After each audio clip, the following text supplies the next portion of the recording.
காதலிகள் மட்டும் வில்லி ஆக்க கூடாது சார். அது நார்மல் படமா போயிரும் இல்லையா? அது நல்ல சார். நீங்க என்னதான் ட்விஸ்ட் வைக்கிறோம்னு சொல்லிட்டு நீங்க வந்து அட்லீஸ்ட் இப்படியாவது காட்டிடணும்.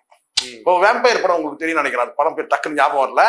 அவர் வந்து அந்த ஓல்ஃபா மாறும்போது உங்களுக்கு தெரியும் நினைக்கிறேன். அதாவது ஓனாயா மாறும்போது அவர் கடிச்சிருவாரு. அந்த ஹீரோ வந்து கடிச்சிருவாரு. அவங்களும் இறந்துருவாங்க அந்த இதுனா. அதுக்கப்புறம் வந்து காதலியை மடியில போட்டு அழுவாரு. தெரியும் நினைக்கிறேன். ஞாபகம் இருக்கா நான் சொல்ற காட்சி? ஆமா. அந்த மாதிரி இவர் வந்து காதலிச்சா மாதிரியும் தெரியல ரிஷப் ஷெட்டி. அதாவது அந்த படத்துல வந்து காதல் மென்மையான காதலை சொல்லியிருக்கோம். இதுல வந்து பாத்தீங்கன்னா காதலை வந்து பாத்தீங்கன்னா வந்து சொல்லப்பட்ட மாதிரி தான் இருக்கு. ஆனால் அதுக்கப்புறம் வந்து அவர் வந்து காதலியா நினைச்சாரா இல்ல தோழியா நினைச்சாரா என்ன நினைச்சாருன்னு தெரியல. எப்படி அவர் வந்து பாத்தீங்கன்னா அவங்க வந்து எதிர்க்கும் போது இவர் எப்படி வந்து இயல்பா எதிர்க்கிறாரு அவங்கள. அப்ப இவர் காதலிக்கவே இல்லையா அவங்கள? அப்ப இந்த படத்துல காதலே இல்லையா? அப்ப இந்த படத்துல வந்து ஹீரோயினே இல்லையா? அப்படி ஒரு கேள்வி போயிடுது சார்.